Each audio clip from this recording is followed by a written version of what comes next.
Hello, everyone. Welcome. My name is Natalie Robolino. I'm a career coach in the Career Development Office. Welcome to today's Education, Government, and Multilateral Student Panel. I'm super excited to be here today and moderate an amazing panel with an amazing set of students. So before we get started, I did want to provide you with quick instructions. If any questions come to mind, please use the Q&A space. That way we can definitely take a look at those questions coming in. So I'm going to say hello to my amazing panelists, Nicola, David, Grace, and Juan Pablo. I'm going to allow them to introduce themselves as they could do a much better job than I can. So to kick us off, Grace, would you like to introduce yourself? Good afternoon, everyone. My name is Grace Hanson Gilmore, and I'm a second-year MBA student here at the Yale School of Management. It's a pleasure to be speaking with you all today and my wonderful co-panelists. I originally grew up on a small farm in Maryland, about an hour outside of Washington, D.C. And in undergrad, I studied French. And so immediately after undergrad, I found myself working in Paris for an international law firm. I greatly enjoyed the intellectual rigor of the work and the colleagues that I was working with, but I realized the mission wasn't exactly what was going to get me up and motivated every morning. And so I moved back to the States and landed a wonderful role working in nonprofit consulting for about 3 years with a firm called TDC based in Boston. And that's where I was right before heading to business school at Yale SOM. Great, thank you, Grace. Nicola? Yes, hi. Hi, everyone. My name is Nicola. I am originally from San Francisco, California, and my career has been in education ever since graduating undergrad. So I studied education in undergrad and then was a teacher with Teach for America, taught kindergarten and then taught various grades K through 3rd before transitioning to an out-of-classroom administrator role as a coach. And came to SOM because I wanted to kind of explore system level leadership and how organizations run outside of elementary schools, but always with the goal of returning to the education sector. I'm happy to be here. Great, thank you. David. Hi everyone, so my name is David. I'm currently second year MBA student, and then I originally come from Indonesia. So I came from the capital, Jakarta, and then I did an undergraduate in Singapore studying electrical engineering. So after finishing my undergraduate, I decided to come home to Jakarta, and then I worked as a product manager. So my background was in tech, and then I spent 3 years there in one of the Indonesia's tech unicorn. And then after spending 3 years there, then I decided that I would like to try something new. And specifically, I would like to try something related to education or public sector. And then that's one of the reasons why I chose SOM, because I think that SOM is really a great place for me to learn about making social impact, like all the classes and then all the people inside. So yeah, that's my introduction. Great, and lastly, Juan Pablo. Thank you, Natalie. Hi, everyone. My name is Juan Pablo Gomez. I am originally from Colombia. My background is in economics. I majored in economics in undergrad and then went on to work for an airline, for Avianca, for 5 years before SOM. I did internal consulting there. I came to SOM to pivot into consulting, but mostly longer term, I'm interested in doing multilateral work. So that's what I'm aiming for right now. For my internship, I worked at a nonprofit called Endeavor. They have a network of entrepreneurs, and they believe in the power of entrepreneurship in creating opportunities in emerging markets. And I was a consultant for one of the startups in their network. I'm happy to be here and to share my thoughts with you all. Great. Thank you all so much for taking the time to share your wisdom and experience. So quickly, a little introduction for myself. As I mentioned, I am a career coach in the Career Development Office. I have been at School of Management for 10 years now. Most of my career has been in career education. So I'm super excited to be here today. I am the liaison to some professional clubs, including education. So just to give you an overview of what the Career Development Office is, The CDO is comprised of 3 teams. Primarily, it's the employer partnership team. They are responsible for managing and building employer relationships with a number of employers across many different industries and geographies. We have our operations team who kind of works behind the scenes to make sure all of our events and program run very smoothly. And then lastly, our career coaching and education team. We are 8 coaches. We primarily work with all of our students as early as the summer before you come to campus. So it's early preparation from resume writing to story building. And then across the entire year or 2 years or multiple years that you're here, we work with you on many different levels, from, like I mentioned, early preparation to offer negotiation. So any industry or function that you are interested in, we are a great resource to help you navigate your job search. And then another obviously great resource is our student clubs and groups. They are here to really give you greater insight to any industry, specifically the ones that you are going to be hearing about today. So that is me, that's the CDO, and we're going to get started with our great panelists, excuse me.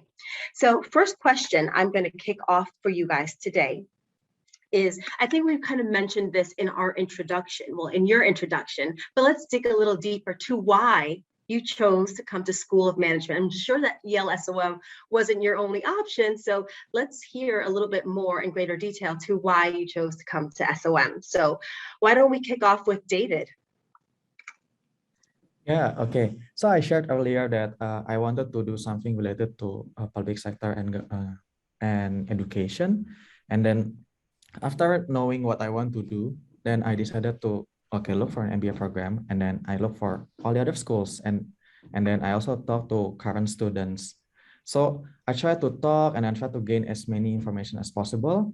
And then I think one of the reasons why SOM stands out is the way it approach social impact. So it's not just education, because I believe that education is one of the gateway for many other sectors, I would say, like economic development, finance. You can teach people to become anything they want, right? So I like how they approach the education holistically. And at the same time, after I talked to current students back then, I got an impression that these people really do what they talk about, which is about social impact. And then I would say that the students back then were also the most friendly to me. And I really feel that it's a community that I will belong to. So yeah, I think that's why I eventually decided to join SOM. Great, thank you. Grace? Nodding my head along, because a lot of what you said, David, resonates with me as well. So as I mentioned, prior to SOM, I was working for TDC, a nonprofit research consulting firm based in Boston. And over the course of the years that I was there, I started to get really excited about the relationship between financial health of nonprofits and their sustainability, and ultimately their ability to achieve their mission objectives. And so I realized that an MBA could be a way for me to study in greater depth some of how those organizational management practices and some of those best strategies could help mission-driven organizations, both within the nonprofit sector, but in the public sector as well, achieve even greater mission impact and do what they do better.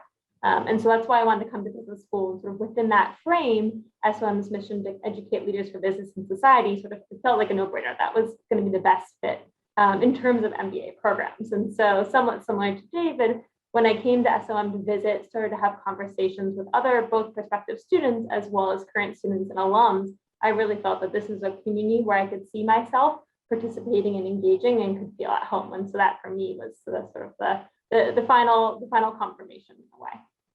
Great, thank you. Juan Pablo, do you have anything else to add?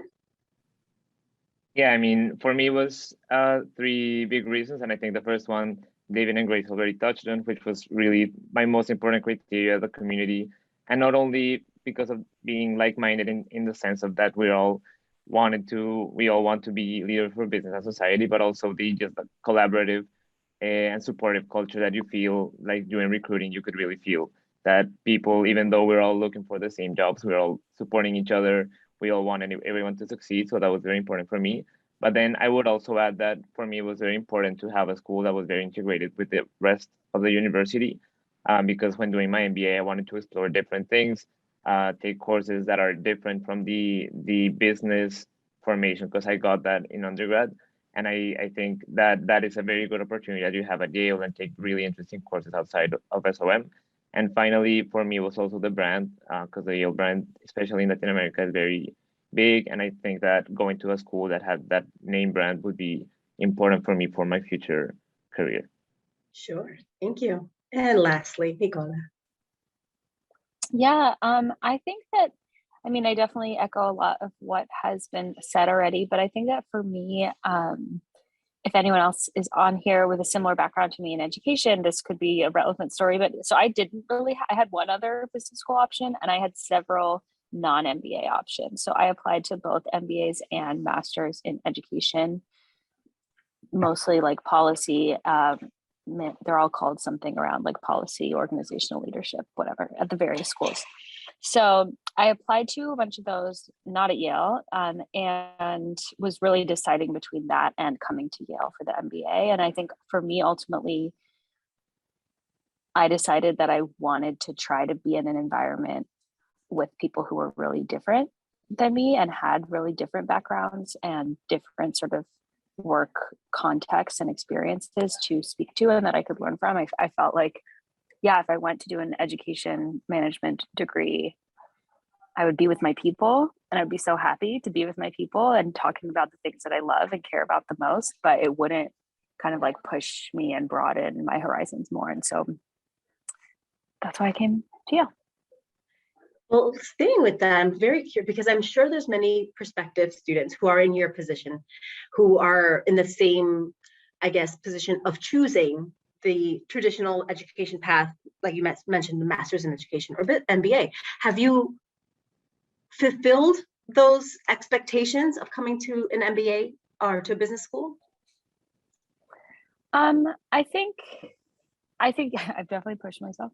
I think that, yes, I think that like, you know, the most kind of direct way that I put it is, I feel like if you've worked only in the education sector, coming to an MBA is like a chance to really learn how the rest of the world works and the vocabulary and the sort of norms and expectations of the rest of the working world. I think the education sector is just really in its own little bubble, like for better and for worse, right? I think there are some parts of that that are really wonderful and I really miss being surrounded by educators.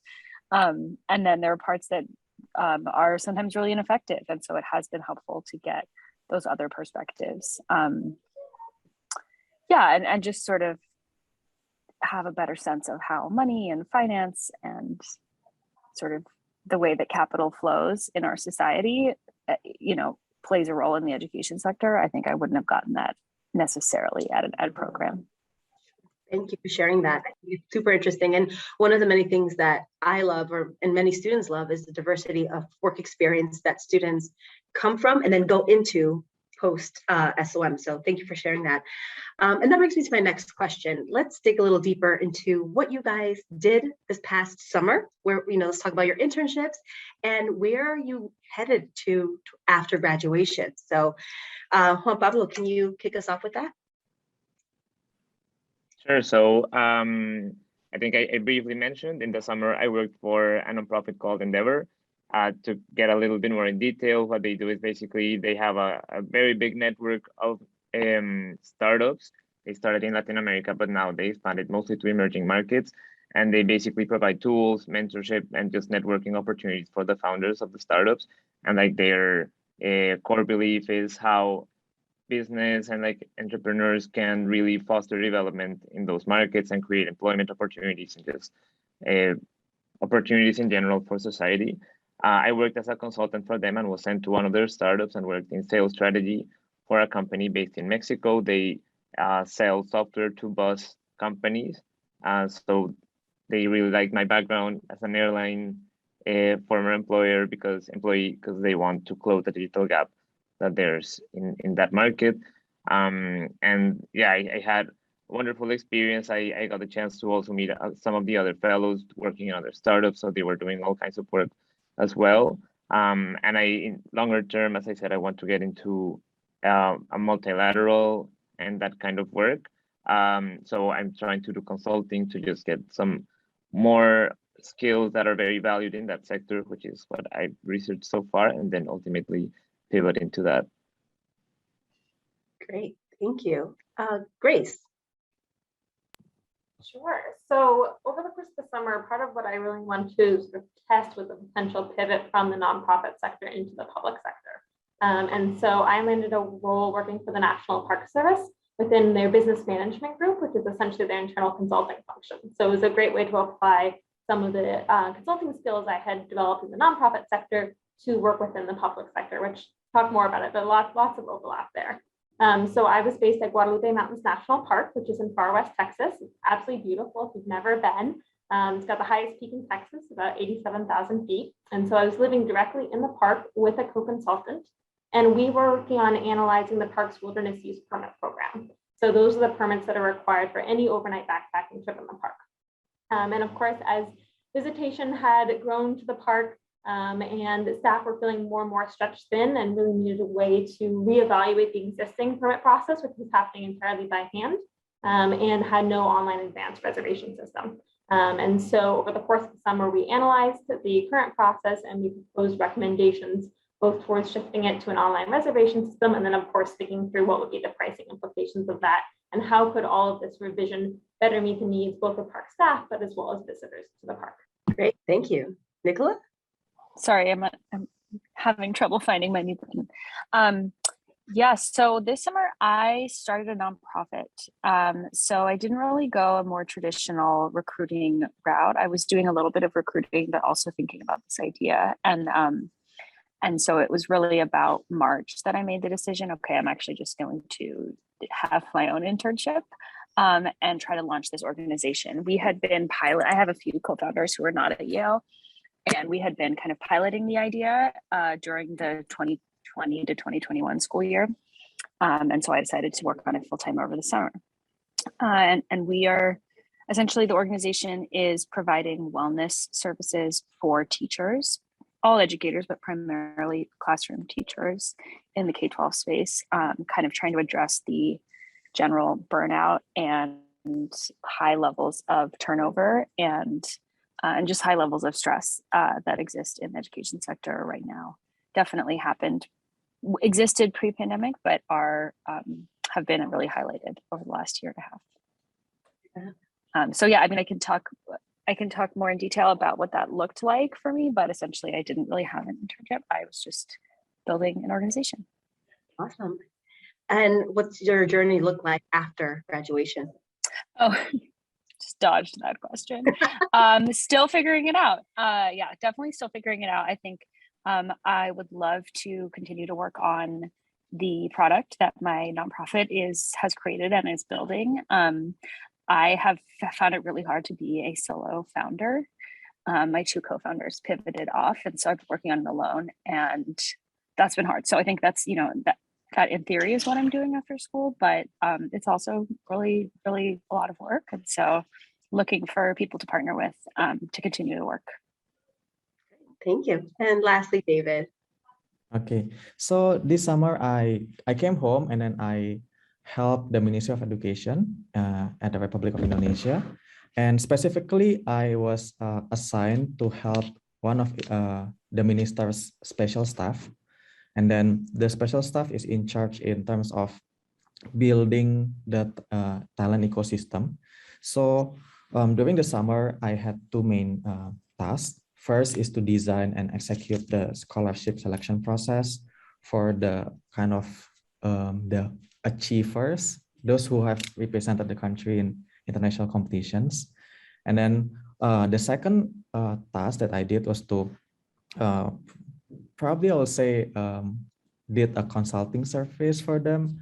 So they are trying to build a national talent management system, and there are multiple pillars behind this program, and one of them is how to develop probably science talent ecosystem for K-12 education. And then since I had a background in that, I used to be one of the participants in the competitions. So they asked me to also design a system that will be later on delivered to the policymakers. So that's what I did. And then after graduation, I still want to be close to public sector, but also want to try another like perspective. I know that there are a lot of ways for us to work in public sector. You can be in the government, you can be in tech, but working in public sector, or you can be in consulting in public sector, so, and many other things. So right now, my plan is I would like to continue doing public sector work, but from a consulting firm. Thank you so much. That now that you've navigated your first year and you're navigating your second year, can you talk to me about what career resources have been the most helpful? And it could be SOM resources outside, anything that you have really found useful and helpful for your career search. Juan Pablo, why don't you kick us off? Sure. So I think there's two huge resources that I've used so far. And since I'm pivoting to consulting, of course, the biggest one is the consulting club. And if you're looking into pivoting into consulting or going into that space, the club really provides a lot of tools, guidance. It's basically a class, an extra class that we had on the first semester, and it really prepares you for all of the different kinds of the interview, so the case portion, the behaviorals, etc. So that was a very big part for me. And also, like, as I mentioned before, it was nice that you had the support of all of the other people who are doing that path. So it's really a useful resource. But I also leveraged a lot the resources from the CDO, especially my career coach. And I've been working with her since I think almost over a year ago. And she's been really, really helpful in navigating the different aspects of my recruiting, like figuring out my longer term goals, the different steps that I want to take to get there. So I think that as well has been a very big resource, and not only in these kinds of conversations about what I want to do, but also she helped me with mock interviews. She helped me go over my emails, my cover letters. Like when I got my offers for my internship, I went over them with her. So she really has been almost as a therapist. Sometimes I feel that she just hears me out when I want to vent. But that's also a very big resource that if you want to use it, like the coaches are there and they're very, very willing to help everyone. So I would also recommend that for sure. Great. Grace? Sure. So as you probably guessed, I was following somewhat more of what we often call in business school, like an unstructured recruiting process.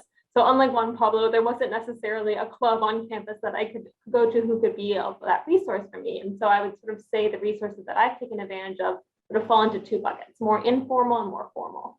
So on the more informal side, I would say the second year community when I was at first year was a huge asset for me. So there was actually a second year student who had done the NPS internship the summer before me. And so when I was really just interested in the role, curious what it was like, I had several conversations with her, just exploring what her summer had been like, what were the projects that she worked on, what had her experience been, and what was she thinking for the coming year. And as I moved forward with the application process, she was a huge help in helping me prepare for the questions, what to expect, and really understand what was coming. So that was a huge asset. I would also say the alumni community was really helpful, especially for me in the fall. I was sort of still wavering. Was I interested in doing something back in the nonprofit sector over the summer, more the public sector? Where did people go from SOM who are interested in mission-oriented work? And so I had lots of conversations with recent alums and alums who were 5, 10, 15 years out, just hearing more about what had they done during their summers, what have they been doing since post-SOM, and what were their careers looking like? And so that was really helpful as well. On the more formal side, I would say in terms of the CDO resources that I tapped into, similar to Juan Pablo, I've been working with the same coach within the career development office since summer of 2020. So it's been a while, and he's been a great resource as well, and someone I can go to when I just need sort of another perspective or want to brainstorm or see, like, here's what I'm thinking. Can I talk through my recruiting plan for this fall? I would also say I'm a bit biased because I serve as a career advisor, but I think the career advisors who are a group of second years across different sectors and industries can also be a really helpful resource, just to talk to someone who just went through this process the last summer, who's been in your shoes very recently, and to hear how they approached it, especially if you're interested in a more unstructured path, trying to get some insights from them about how they navigated it. And then finally, I found some of the just events and sort of information sessions that were hosted by the CDO, or again, some of more of those structured small group coffee chats with alumni that were through the CDO office were a really helpful asset for me as well. Thank you, Grace. Nicola and David, do you have anything else to add for resources? I can share that I think for me, the most helpful part about being in an MBA program in order to figure out my career move is the time. I think that if you are coming from a career where you worked 60, 70, 80 hours a week, if you just like had a really intense job in the education sector, maybe as a teacher, you don't have time to reflect and think about what you really want to do. And it can be hard to find the next like path forward. And so I think the reality is that like when you're in business school, everyone says it's really busy. It's not as busy as having a full-time job because you have all this time for yourself to like have conversations and coffee chats and spend time on the internet reading about different organizations and nonprofits that you're interested in, and learning about like who's acting in the sector that you're interested in. So I think that is one of the more like invaluable parts of getting the privilege of getting to do this degree. Yeah, I think I just want to echo what has been said, and then just one specific point is that when you want to find an employment in government, one of the thing is that they rarely, at least in my country, they rarely have open recruitment if they have at all. So just want to say that it's very important to leverage your alumni network and also any kind of connections that you can get, which for me, I got the information from one of my SOM senior who also used to intern at the ministry. So she introduced me to this opportunity, and then that's how I actually got that offer. So it's very important to get to know the alumni who have worked in that space, and also if it's probably hard to look for alumni, the career coach is also one resource that you can leverage because they also know who went to that space before, so you can ask for their advice. Sure.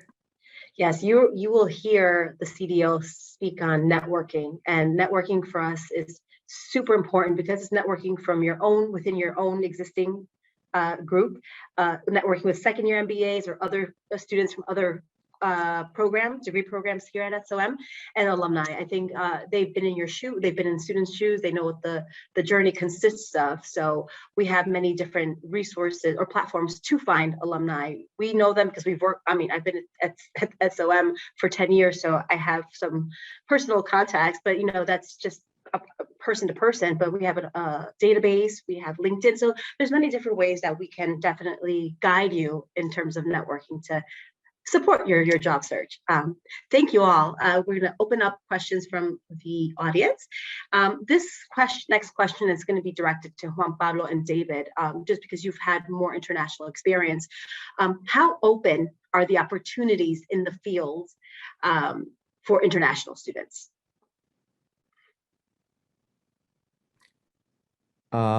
Okay, so I think Juan Pablo can say about Endeavor, but for me, in terms of the international experience, I would like to talk about this in two aspects. First, in your home country, and then second is in the US. I would say in the US, you really have to find as many opportunities as possible, because sometimes you have to be a US citizen, which limits your options. So you have to make sure that you network well, so that you can get the opportunities that fits you. On the other hand, in terms of the in your home country, I think there are several opportunities that are there, especially if in the government institutions that are very open to MBA students, because at least from my experience, there are already some government institutions who value MBA graduates because they see that MBA graduates understand how to organize, how to execute things efficiently, at least. So they really value MBA students, and they're open to actually take MBA students. So, but then the issue will be in terms of how you can get the access to those opportunities, because as I said, many of these opportunities are not open recruitment, so you really have to find connections to get there. Thank you. Yeah, I think on my experience, I would say that, especially because my interest is longer term, go to multilaterals. And I'd say multilaterals are very open to receiving people with with whatever nationality. So in that sense, I don't see it as a barrier. For me, also like in the way that I'm structuring my path towards that goal, because I want to do consulting before that. I would add that consulting firms overall do sponsor visas in the US, but you're also, as an international, very encouraged to go to work at the offices in your home country, or like Latin America in my specific case, just because you know the market and you, you're a native speaker. So I'm most likely going to Mexico, for example, but I think that in terms of opportunities for internationals in the multilateral space, from what I've been able to talk to with alumni and people that I've networked with, it's very feasible, and they have also like different paths, not only like the regular visa like path, because being a multilateral, you can also have other options in terms of immigration. Great, thank you. The next question, what are some of the classes you've taken in your second year in or outside of SOM that have helped you develop new skills or expand opportunities? This question is going to go for everyone. So I'll give you a second to think about it, but Grace, why don't you kick us off? Sure, I guess, oh gosh, that's lots of them. I think two that I'll focus on. One is a class that I'm in with Nicola called the Strategic Management of Nonprofit Organizations. And I think so far that's probably been one of my favorite classes at SOM.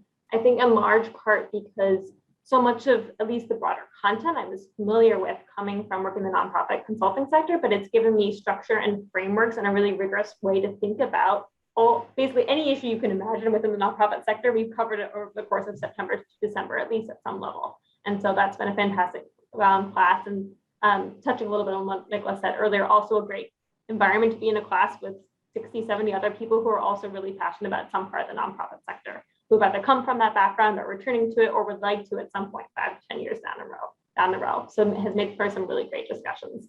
Another class that I would say that I'm taking right now, actually, I just came from earlier this morning, is Advanced Business Analytics. And at first, when I saw that title, I was like, oh no, why would I sign up for this? It's so quant heavy. But it's actually been a really great class to help push me and really develop some of those quantitative skills that I came to SOM to really want to strengthen. And to be able to use something as simple as Excel and Solver, and to really develop those skills and be able to think about how can I use this skill set and apply it to some of the problems and challenges that I had over the summer and that I'll have moving forward working within mission-driven organizations. And so it's been a really good mix of those two. I think has sort of given a sense of the flavor of classes that I've had this year as a second year in the elective curriculum. Great. Juan Pablo? Sure. I think I'm gonna talk about two. So the first one, I actually took it last year because we get to pick electives during our spring semester in our first year, and it was market failures and economic policy in developing countries. It's a very long name, and I really liked it because it really talked about the things that I'm interested in. So many policy issues, and especially because it was so focused on emerging markets, and that's like my intent overall. I like the approach about seeing and discussing how governments work to overcome those market failures, but not only the government, but also private institutions, even social entrepreneurs who find those opportunities in market failures to even like build a business model around it, but have like social impact. So that was a very interesting course. And the other one is outside of SOM, which I mentioned was something important for me. And I'm taking a class at the School of Environment called Climate Change Policy and Perspectives. And I really just chose it because I had not a very big background on those issues around climate change. And I think it's such a relevant topic right now. And I enjoyed it very much because it also it's not very heavy on the environmental sciences side, which I was a bit scared of, but it's also more focused on policy and how governments are reacting to that, how private institutions, even companies, are also moving into a greener future and like solving climate change issues. So I've enjoyed it a lot, and I've learned, I think it's the course that I've learned the most out of my time here. And I can now I feel I can now be a part of the discussion and have like a lot of arguments about climate change and the science behind it, and what needs to be done, and like the urgency of the matter and what the governments are actually doing right now. So that's also something I enjoyed a lot. Great, thanks. Nicola? Yeah, I'm glad I got more time to think. I think so. My favorite class so far has been, I mean, a few different ones, but the one I'll share about is urban poverty and economic development. And yeah, David's in my class. I don't know if I took your answer, David, but it's such a good class. And I think as someone who comes from education background, I sort of have had very single track of like education is the only way to fight poverty. And I think this has just been an incredible experience of seeing all these other forces, you know, housing policy, workforce development, economic support for small businesses. Like there's all these other things going on in an urban center that contribute to like the level of poverty or the erasure of poverty. And I think also just like on a personal level, I'm from San Francisco and have viewed gentrification only in one way, right? As just a general consumer. And I think being in a class, the professor does a really great job of kind of presenting all the different sides and really helping you take a balanced look at some really hot button issues. So I just feel so much more informed about a topic that I like care personally about, but probably is not going to be my career. And I think that that's a really cool thing that I wouldn't have done without getting an MBA. Okay. Yeah, gonna echo Grace and Nicola because I'm taking also both urban poverty and nonprofit class. These two are great classes. So I think I'd like to add one more, which I took during my spring semester. That class is policy modeling, and I think why is it so interesting to me is that I always had this impression that policymakers only did research to find like, okay, what is the problem and what could be the solutions, and I never thought that building a policy can be something quantitative, but actually the professor touched a lot of probability and statistical concepts, which we learned in the core curriculum, but he tried to apply all these concepts into the policy making process. So for example, if let's say we build this bridge, what's the probability that this will save people and how much does it cost and how much benefit does it generate? So I think it helps me think of how can we use our quantitative tools in order to build the right policy. And then, okay, another class that I can also say is about quantitative strategy. This is very business-like because yeah, it teaches us how to compete in a like business context. But one other thing that I could say about this class is it also teaches me how to think strategically. And it's not just in business context that we have to be competitive. Sometimes in public sector, we also have to be strategic, like how can we compete against other cities or against other countries in getting all the resources, for example. So I think these two classes helped me a lot in like shaping how I think. Great, thank you. Outside of academics, can you tell us an experience that is unique to the School of Management? Juan Pablo, I know. I'll give you a second. You just gave me that thinking face. I'm sorry. Probably I can start first. Thanks, David. Yeah, I can share with you about Social Impact Consulting Club because that's one thing that I would love to try when I first joined SOM. Like I've never done any consulting project before. I've never done any social impact work before. So I was really intrigued to experience these two together and then at SOM. So back then I was assigned on a project where I helped one of the New Haven nonprofits working on empowering the entrepreneurs, specifically the minority entrepreneurs. I think this was a really great experience for me because I could get exposed to consulting projects first, and then second is how could we as students also make impact even though like it's just a pro bono project. Like back then we built this mentorship program, which we would hope that it would connect Yale students and the entrepreneurs. So from this experience, I learned how we could make impact on, even in our academic context. Anybody else want to jump in about your unique experience to SOM outside of classes? I think I was struggling to think about like a specific experience, but I also think that considering how our first year went, like with all the COVID situation, what I would just echo is that even despite all those things going on, for me, it has been unique in all the people that you met. And I think that's what ultimately makes the MBA experience very unique. And there's a lot of things that I've done with my friends. And I think because we had to stick to smaller groups, I became very, very close to my friends from my MBA. And a specific experience that I had that was very like nice was a ski trip that we did in February, and just looking at everyone who really were very good at it and just spent the time teaching me because I had never skied before. I think just really talks about like the culture in which everyone just are there for you, and they could have just leave me and like I would have paid a class or something, and they could be having fun in the most like pro tracks or something, but they spent a lot of time teaching me, and they had the patience to help me get up every time I fell to the ground. So I feel that those are the experiences that for me are very unique, and I feel that now that we are kind of getting back to normal and we're reliving many of the traditions that SOM has, like the Friendsgiving, or we have the Harvard Yale game on this weekend. So I'm really looking forward to those things because it's the people ultimately what made me choose Yale, and like sharing with them is what makes the experience unique for me. Thank you.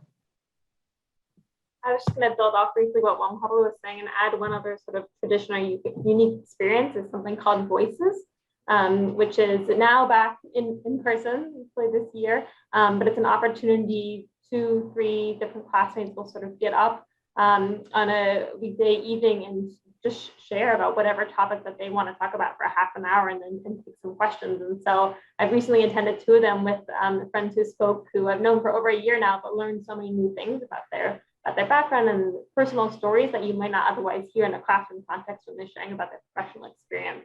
And it was just such a great way to get to meet other new classmates and deepen connections with folks that you already know, and to have some more of that sort of special community building in Evans Hall. Great, thank you. Anything else to add, Nicola? No, I mean, I think I echo everything. I also think it's like hard to know because I haven't been to other business schools. But I think that, yeah, people are on the whole really friendly and kind, and there's always an edge of competitiveness, but I don't feel like this is a super competitive place. And I have heard that other schools can be, but again, don't know because I haven't been to. Great. Actually, next question is for you, Nicola. I figured you could provide some light to this question. How do you see the intersection of education and business, and how Yale SOM helps you explore this intersection? I thought that was a great question. Yeah. Look, I think it's still a long road to, the typical like district or school level leader saying like, oh, I think people with MBAs have exactly the skill set that I need. I don't think that's like, it's not like you return to the sector and people are like opening their doors to you. I think you still have to like have a hustle and explain what you've learned and what new skills you can bring to the table. But I think the reality is that the entire sector is, I mean, I'm speaking specifically about K-12 public school. I don't have much experience with higher ed. But it's just like so under-resourced and so strapped for bodies. Like there are schools this year that have closed some days because there's just not enough adults in the building to safely have the kids in the building. Like the needs are so great that there will be work for you anywhere you want to work if you have like passion and conviction and the skills that you get from an MBA. And I think it's really ends up being about the individual figuring out like the role that you want to play and the type of work that you want to be in. And I think there is hope and there's movement, but I just also think that this is a really hard time to ask people to to take a chance on something new, because this sector is just like, everyone is keeping their heads above water right now. I don't feel like that really answered the question. That's just sort of my sense of the world based on how I've experienced it over the last year and a half. Yeah. I think great. I think coming from the traditional education background and now being in business school, I was curious to see how you would answer that. Does anybody else have anything else to add to that question about the intersection of education and business? I know, David, you worked in Indonesia, so I don't know if you have a more of a global perspective to provide. Yeah, I'm not sure what to say actually, but I think that yeah, at least right now I see, because my background is in tech, so I'll probably say a lot more about it. So I see a lot of new edtech companies and ideas coming in. So the way I see it is technological disruptions in technology is currently undergone, like how we can leverage AI, how can we leverage just simple learning management system to help educators teach students. So I think the intersection of education and business in this aspect is how can the business people here leverage all the resources, especially in technology and probably many other that I'm not really familiar with, to help shape our education, especially to the future, because there are, I think, a lot of changes that will happen. So for example, how can we make sure that the students can adapt quickly to the changing industry, like work industry, for example, and how we can make sure that the curriculum always applies to the industry. So yeah, that's how I would like to say about the intersection.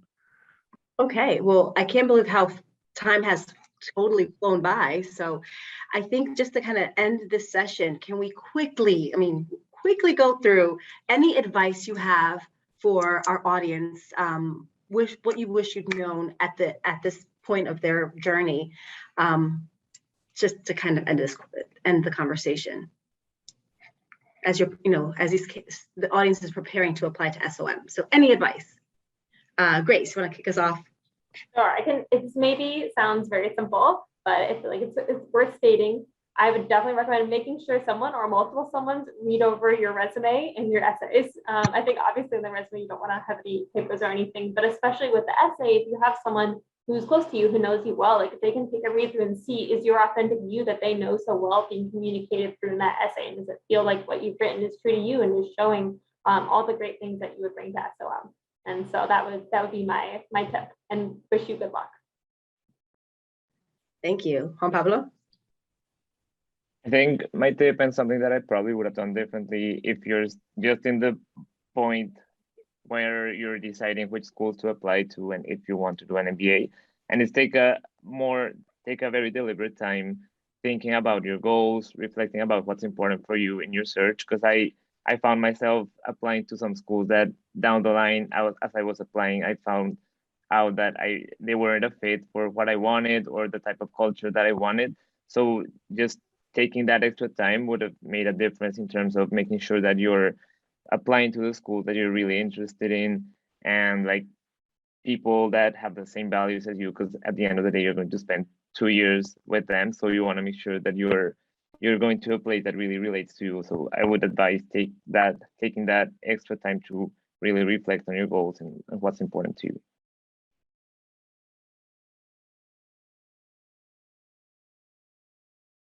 Unmuted. Sorry, Nicola. I'm unmuted. Oh, that was an accident. I was clicking the Q&A, but I can share. Yeah, I mean, I think the biggest advice I give people is to really be clear on why you're coming. It's really expensive. It's a really big investment. And so you can either kind of follow the flock and just sort of like let it be a stamp on your resume, or you can be like, here's what I'm doing and here's why, and then you'll get so much more out of it. And I think that, yeah, I definitely see people who come in just like really not not the specific reason why. And I think that it can be a lot harder to just get like unique value for yourself. Great. Okay, I think, yeah, I echo everything that's been mentioned here. Just want to add about, I think for me, looking back, I'll say that you should trust your gut. Like when you talk to people, when you learn about the schools, your gut will say something that, okay, this is me. This doesn't sound like a great place. I will say that just trust your gut, because again, this is a huge investment of your time, of your money as well. So make sure that you will not regret it along the line. And in terms of the investment, I think I'd also like to say about making sure how you that you understand your plan ahead, because one thing that you will face in the MBA program is that there are a lot of opportunities, there are a lot of industries, there are a lot of lessons to learn, and you really have to really know what you need to know to get to your goal. Otherwise, you will be very unfocused. You will scatter around just because, oh, these classes are interesting. These classes are interesting as well. So, and then at the end, you may not really focus on what you want to do. So make sure that you really know, like the why you are going to go for an MBA. Great. Thank you so much to my panel. I think you really bestowed great wisdom and experiences. I hope the audience enjoyed our 45 minutes. I can't remember. Time flew by. So I apologize if I didn't get to all the questions, but if you have a burning question, please feel free to reach out to the admissions team. They are going to be more than welcome to answer any outstanding questions. Thank you so much. Bravo to my panel. Have an amazing rest of your day. Thank you.